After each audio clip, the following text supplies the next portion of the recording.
2022년 여름, 폴란드 국경의 한 항구입니다.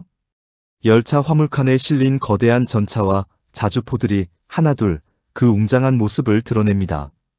그런데 이 무기들 위에 새겨진 문양은 유럽인들에게 익숙한 독일의 흑십자가가 아닙니다. 8,000km 떨어진 아시아에서 날아온 대한민국의 태극 문양입니다. 폴란드는 나토, 즉 북대서양조약기구의 핵심 회원국입니다. 그리고 그 나토의 심장부에는 전차의 대명사로 불려온 나라, 독일이 있습니다. 독일의 레오파르트 전차와 PGH-2000 자주포는 지난 반세기 동안 유럽 기갑 전력의 절대적인 표준이자 로망이었습니다. 유럽 국가들이 무기를 산다고 하면 의뢰 독일제 무기를 고르는 것이 당연한 공식이었습니다. 하지만 폴란드는 그 당연한 공식을 깨고 독일을 선택하지 않았습니다. 비단 폴란드뿐만이 아닙니다. 2024년 7월 루마니아 역시 자국의 차세대 자주포 사업에서 독일을 배제하고 한국의 K9 도입을 1조 3천억 원 규모로 최종 확정지었습니다. 핀란드, 에스토니아, 노르웨이까지 유럽의 최전선을 담당하는 국가들이 줄줄이 한국 방산에 러브콜을 보내고 있습니다. 왜입니까? 왜 유럽은 그들의 앞마당에서 전통의 강자인 독일을 뒤로하고 머나먼 대한민국의 무기를 선택하고 있는 겁니다? 그 답을 찾으려면 먼저 30년 전 유럽의 뼈아픈 역사적 선택을 되짚어봐야 합니다. 1989년 베를린 장벽이 무너지며 기나긴 냉전이 끝났습니다. 유럽 전역에 유례없는 평화가 찾아왔고 각국은 앞다투어 막대한 국방 예산을 삭감하기 시작했습니다. 이른바 평화 배당금을 챙긴 것입니다. 국방비가 줄어들자 거대한 방위산업 생태계는 직격탄을 맞았습니다. 더 이상 전차와 자주포를 대량으로 찍어낼 이유가 없어졌습니다. 독일에 웅장했던 전차 조립 라인은 하나둘 불을 껐고 가장 심각한 것은 공급망의 붕괴였습니다. 특수장갑판을 만들던 제철소, 정밀한 포신을 깎던 가공업체, 포탄을 만들던 하청업체들이 줄줄이 문을 닫거나 자동차 부품 공장으로 업종을 바꿨습니다. 숙련된 용접공과 최고급 엔지니어들은 방산업계를 떠났습니다. 이것은 독일의 무능이 아니었습니다. 평화가 가져온 너무나 당연하고 구조적인 시대의 흐름이었습니다. 그렇게 공장의 엔진이 차갑게 식은 채로 30년이 흘렀습니다. 그리고 2022년 러시아가 우크라이나를 침공하며 유럽의 달콤했던 평화가 산산조각 났습니다. 국경을 맞댄 동유럽 국가들은 생존을 위해 당장 내일 실전에 투입할 수 있는 무기가 급하게 필요해졌습니다. 하지만 30년간 깊은 잠에 빠져있던 유럽의 방산 생태계는 하루아침에 깨어날 수 없었습니다. 숫자로 그 참담한 현실을 보겠습니다. 독일의 최신 레오파르트 EA8 전차, 노르웨이에 판매된 가격은 대당 약 521억 원에 달합니다. 자주포인 PGH-2000 역시 대당 200억 원을 훌쩍 넘깁니다. 규모의 경제가 무너진 상태에서 소량만 생산하다 보니 가격이 천정부지로 치솟은 겁니다. 하지만 비싼 가격보다 더 치명적인 것은 바로 시간이었습니다. 부품 공급망이 무너진 탓에 지금 수백억 원을 싸들고 가 전차를 주문해도 첫 제품을 인도받기까지 최소 3년에서 5년 이상을 기다려야 합니다.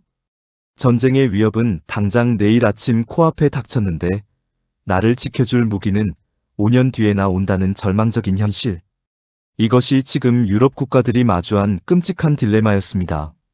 그렇다면 어렵게 구한 무기들의 실전 능력은 어땠을까요? 2022년 독일은 세계 최고 성능이라 자부하는 자주포 PGH-2000을 우크라이나에 공여했습니다.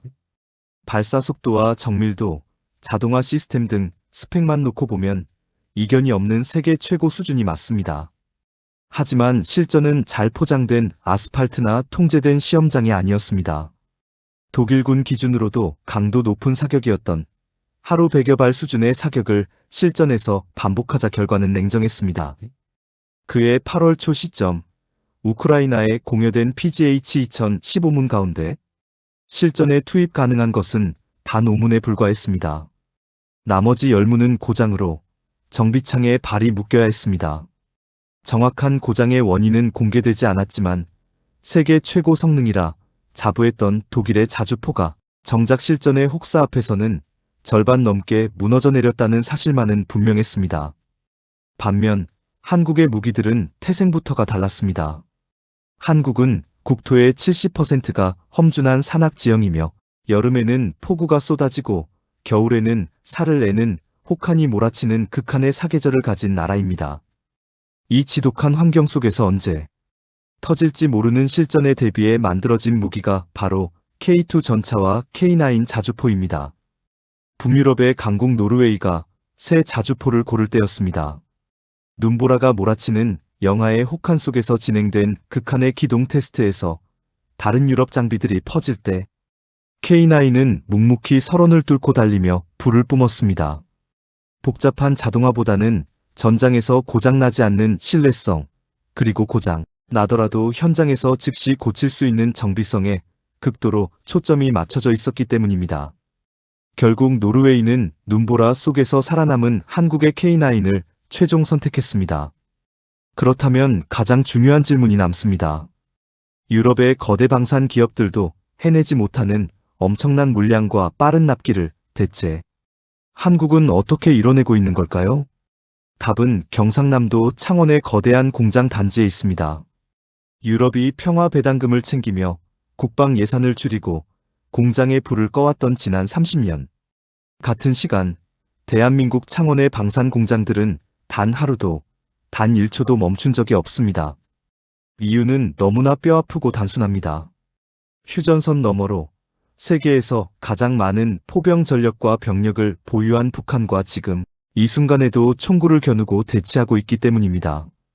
언제 전쟁이 터질지 모른다는 팽팽한 긴장감은 한국을 세계에서 유일하게 평시에도 전차와 자주포를 규모의 경제로 찍어내는 나라로 만들었습니다. 차가운 엔진을 처음부터 다시 돌려야 하는 유럽과 달리 한국의 방산 생태계는 이미 펄펄 끓고 있는 용광로였습니다. 창원의 공장은 밀려드는 수출 물량을 맞추기 위해 철도 차량을 만들던 라인까지 방산용으로 전환하며 3교대 휴일 없이 돌아가고 있습니다.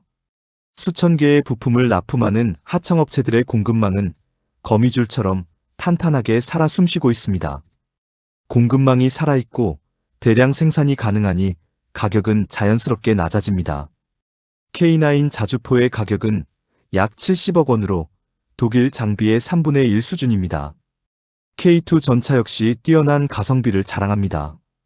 가격은 절반 이하인데 성능은 대등하고 튼튼하며 무엇보다 약속한 제 날짜에 정확히 부대에 배치됩니다. 위급한 유럽 국가들이 한국 무기에 열광할 수밖에 없는 지극히 현실적이고 압도적인 차이입니다. 여기에 더해 한국은 유럽 방산 강국들이 절대 꺼내지 않던 마지막 치명적인 카드를 던졌습니다. 바로 기술 이전과 현지 생산입니다. 독일을 비롯한 전통의 강호들은 자국의 핵심 기술 유출을 우려해 오직 완제품 판매만을 고집했습니다. 무기를 수입하는 국가 입장에서는 철저히 의리될 수밖에 없는 구조였습니다. 하지만 한국은 유연하고 대담했습니다. 폴란드와의 초대형 계약에서 한국은 수백 대의 K2 전차를 폴란드 현지에서 직접 생산하는 K2PL 사업을 성사시켰습니다. 이는 폴란드에 새로운 공장이 세워지고 수많은 현지 일자리가 창출되며 폴란드가 스스로 자국의 무기를 정비하고 개량할 수 있는 주권을 갖게 됨을 의미합니다. 무기를 단순한 상품으로 파는 것을 넘어 그 나라가 스스로 일어설 수 있는 방산 생태계의 뿌리를 통째로 이식해주는 것. 상대국의 핵심 안보 체계와 경제 구조 안으로 깊숙이 동화되는 이 전략은 기술에 대한 굳건한 자신감이 없이는 불가능한 선택이었습니다. 이제 대한민국은 단순히 가성비 좋은 무기를 팔아 외화를 벌어들이는 변방의 국가가 아닙니다. 폴란드는 이미 한국을 미국 다음으로 중요한 안보 파트너라 공식 선언했고 유럽 각국이 그 뒤를 따르며 한국산 무기를 중심으로 새로운 방어선을 구축하고 있습니다. 냉전이 끝난 뒤 평화의 달콤함에 취해 무기를 놓았던 나라들과 지난 70년간 생존을 위해 단 하루도 무기를 놓을 수 없었던 나라. 그 치열하고도 뼈아팠던 역사의 무게의 차이가 지금 세계의 안보 지형을 송두리째 뒤흔들고 있습니다. 70여 년 전 변변한 전차 한 대 없이 남의 나라 무기를 빌려 처절한 전쟁을 치러야만 했던 대한민국. 이제 그 나라 국민들의 땀방울로 빚어낸 무기들이 발트해에서 흑해에 이르는 유럽의 최전선을 굳건히 지키는 자유진영의 방패가 되었습니다. 세상을 바라보는 대안의 당당한 시선, 자부수였습니다.